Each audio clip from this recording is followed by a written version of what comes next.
Welcome to mission with concept. हम देख रहे हैं बिहार एक परिचय इम्तियाज अहमद का वस्तुनिष्ठ का सेक्शन इतिहास। आज देखेंगे पालकालीन बिहार। उदंतपुर शिक्षा केंद्र निम्न में से किस राज्य में अवस्थित था? ऑप्शन है बंगाल, बिहार, तमिलनाडु, गुजरात। इसका आंसर होगा बिहार।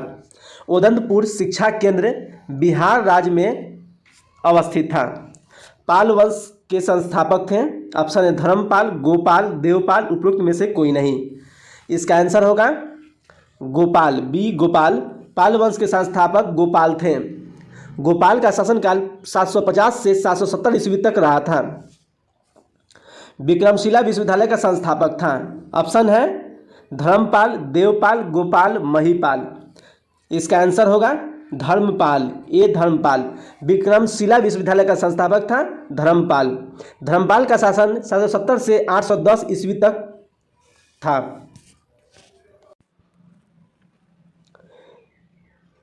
विक्रमशिला विश्वविद्यालय की स्थापना किस वंश के शासक ने किया था? ऑप्शन है गुप्त वंश, मौर्य वंश, पाल वंश, परवर्ती गुप्त वंश। इसका आंसर होगा पाल वंश। विक्रमशिला विश्वविद्यालय की स्थापना पाल वंश के शासक ने किया था। विक्रमशिला पाल वंश। आधुनिक बिहार के किस जिले में विक्रमशिला विश्वविद्यालय की स्थिति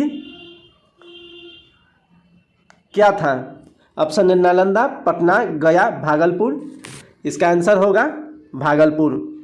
आधुनिक बिहार के भागलपुर जिले में विक्रमशिला विश्वविद्यालय स्थित था। यह भागलपुर पाथर घाट में स्थित था।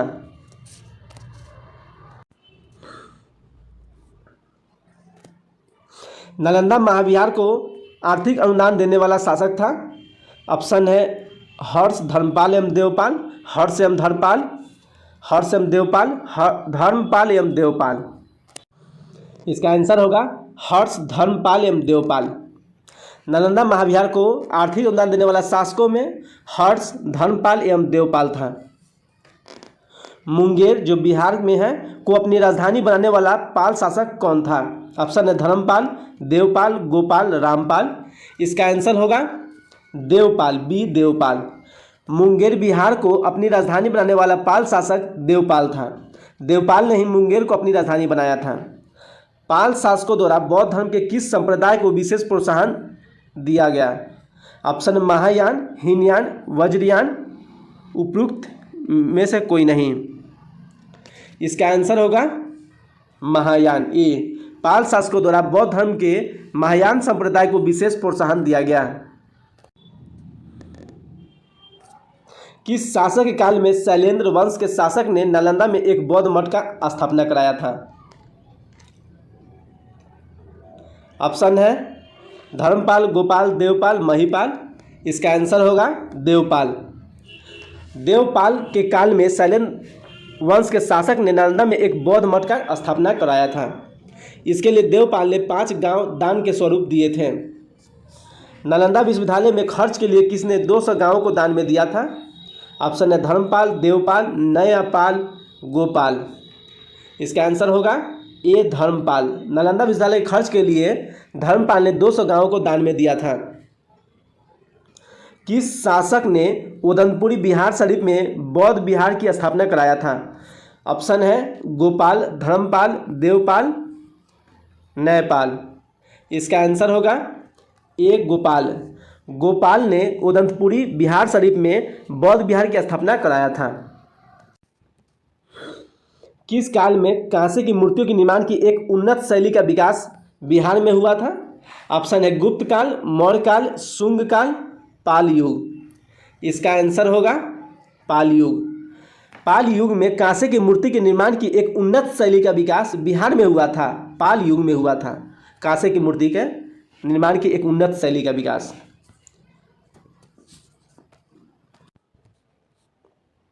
बिहार में पाल युग में कांस्य से निर्मित मूर्तियों की एक उन्नत शैली का विकास हुआ। कांस्य मूर्तियों के निर्माण की एक शैली में निर्णायक देन थी। ऑप्शन है जमला एवं हथग्रीव की, थीमन एवं पीठपाल की, बुद्धगुप्त एवं सुग्रीव की, उपरोक्त सभी की। इसका आंसर होगा धीमन एवं पीठ पाल की। बिहार में पाल युग में कांस्य से निर्मित मूर्ति की एक उन्नत शैली का विकास हुआ। कांस्य मूर्ति के निर्माण की इस शैली में निर्णायक देन धीमन एवं विठ पाल की थी। पालकालीन कांस्य मूर्ति कला धीमन एवं विठल पाल कहाँ के निवासी थे? ऑप्शन है पटना के, मुंगेर के, नालंदा के, गया के। इसका आंसर होगा like and subscribe please. Nalanda के, सी। पालकालीन कांस्य मूर्ति कलाकार धीमन एवं विठल पाल नालंदा के निवासी थे। धीमन का पुत्र विठल पाल था। पालकालीन कांस्य प्रतिमाएं सांचे में ढली है, इसका साक्ष्य मिलता है। ऑप्शन है नालंदा एवं कुकरीहार गया से, मुंगेर से, लोहानीपुर पटना एवं मुंगेर से, उपरोक्त सभी से। इसका आंसर होगा ए, नालंदा एवं कुकरीहार गया से। पालकालीन कांस्य प्रतिमाएं सांचे में ढली है, इसका साक्ष्य नालंदा एवं कुकरीहार गया से जानकारी मिलती है। पालकालीन मूर्ति कलाकार धीमन एवं विठल पाल समकालीन थे। ऑप्शन है धर्मपाल एवं महिपाल के, गोपाल के, नयापाल एवं रामपाल के, धर्मपाल एवं देवपाल के। इसका आंसर होगा धर्मपाल एवं देवपाल के। पालकालीन मूर्ति कला धीमन एवं विठल पाल धर्मपाल एवं देवपाल के समकालिक थे। चित्रित पांडुलिपि अष्टसहस्रिक, प्रज्ञापरमित और पंचरक्ष किस युग के हैं? ऑप्शन है मौर्य युग, गुप्त युग, पाल युग, सल्तनत युग। इसका आंसर होगा पाल युग। चित्रित पांडुलिपि अष्टसहस्रिक, प्रज्ञापरमित और पंचरक्ष पाल युग के हैं। पालकालीन चित्रकला का भित्ति चित्र रूप कहाँ से प्राप्त हुआ है? ऑप्शन है पटना, मुंगेर, गया, नालंदा। इसका आंसर होगा डी, नालंदा। पालकालीन चित्रकला का भित्ति चित्र रूप नालंदा से प्राप्त हुआ है। पाल शासक अपना आदेश प्रसारित करते थे। ऑप्शन है पाटलिपुत्र से, नालंदा से, राजगीर से, तिरहुत से। इसका आंसर होगा ए, पाटलिपुत्र से। पाल शासक अपना आदेश प्रसारित करते थे पाटलिपुत्र से। पाल काल में श्रीनगर भुक्ति कहा जाता था। ऑप्शन है अंग को, विदेह को, वज्जी को, मगध को। इसका आंसर होगा मगध को। पाल काल में श्रीनगर भुक्ति मगध को कहा जाता था। समतः अंग पुण्यवर्धन भुक्ति थे। देवपाल की अनुमति से सुमित्रा के राजा बलदेव पुत्र ने कहा विदेशी विद्यार्थियों के लिए छात्रावास का निर्माण कराया था। ऑप्शन है उदंतपुरी, नालंदा, पाटलिपुत्र, विक्रमशिला। इसका आंसर होगा नालंदा। देवपाल की अनुमति से सुमात्रा के राजा बलदेव पुत्र ने नालंदा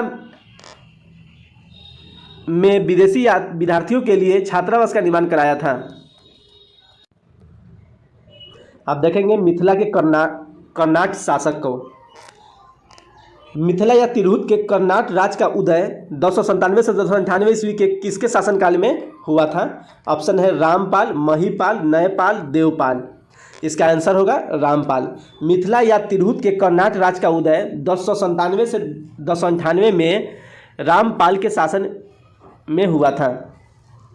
मिथिला तिरहुत के कर्नाट राज्य का संस्थापक था। ऑप्शन है गंगदेव, नन्यदेव, नरसिंहदेव, रामसिंहदेव। इसका आंसर होगा नन्यदेव। मिथिला तिरहुत के कर्नाट राज्य का संस्थापक नन्यदेव था। मिथिला के कर्नाट शासकों की राजधानी थी। ऑप्शन है पटना, वैशाली, तिरहुत, सिमरावगढ़। इसका आंसर होगा सिमरावगढ़।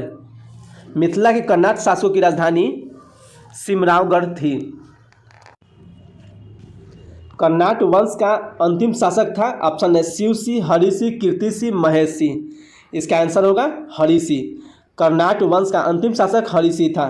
कर्नाट वंश का पूर्णतः अंत हुआ ऑप्शन 1378 ईस्वी में, 1275 ईस्वी में, 1401 ईस्वी में, 1210 ईस्वी में। इसका आंसर होगा 1378 ईस्वी में। ये आंसर हो जाएगा। कर्नाट वंश का पूर्णतः अंत हुआ 1378 ईस्वी में। बिहार में किसके समय में पंजी प्रबंधन का विकास हुआ? ऑप्शन है कर्नाट शासक, गुप्त शासक, पाल शासक, हर्यक शासक। इसका आंसर होगा कर्नाट शासक। ए, बिहार में कन्नाट शासक के समय में पंजी प्रबंधन याद रखना है, पंजी प्रबंधन का विकास हुआ था।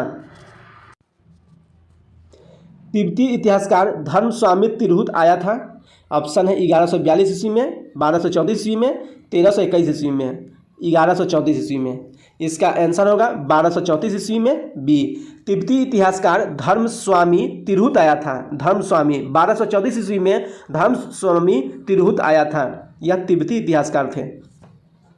बख्तियार खिलजी के आक्रमण के समय कर्नाट राज्य पर किसका शासन था?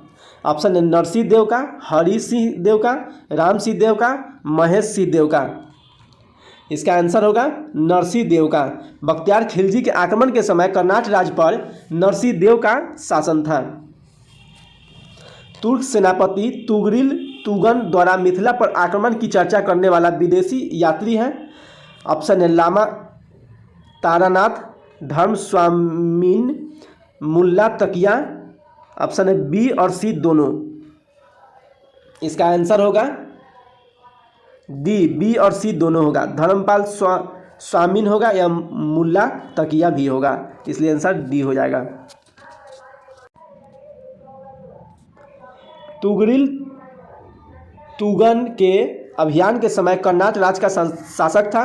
ऑप्शन नरसिंह देव, राम सिंह देव, हरि सिंह देव, महेश सिंह देव। इसका आंसर होगा राम सिंह देव। तुगरिल तुगन के अभियान के समय कर्नाट राज्य का शासक राम सिंह देव था।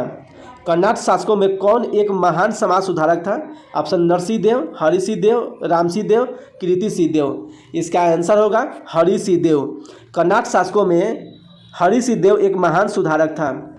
पंजी प्रबंध मिथिला क्षेत्र में किसके शासन में मुख्य रूप से विकसित हुआ?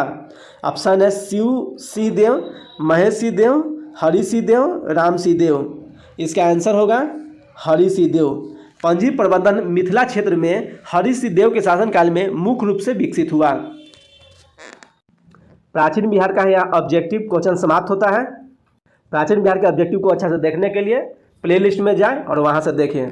Thank you. अंत तक देखने के लिए धन्यवाद। अच्छा लगा हो तो लाइक करें, सब्सक्राइब करें एवं एजुकेशनल ग्रुप में शेयर कर दें। Thank you.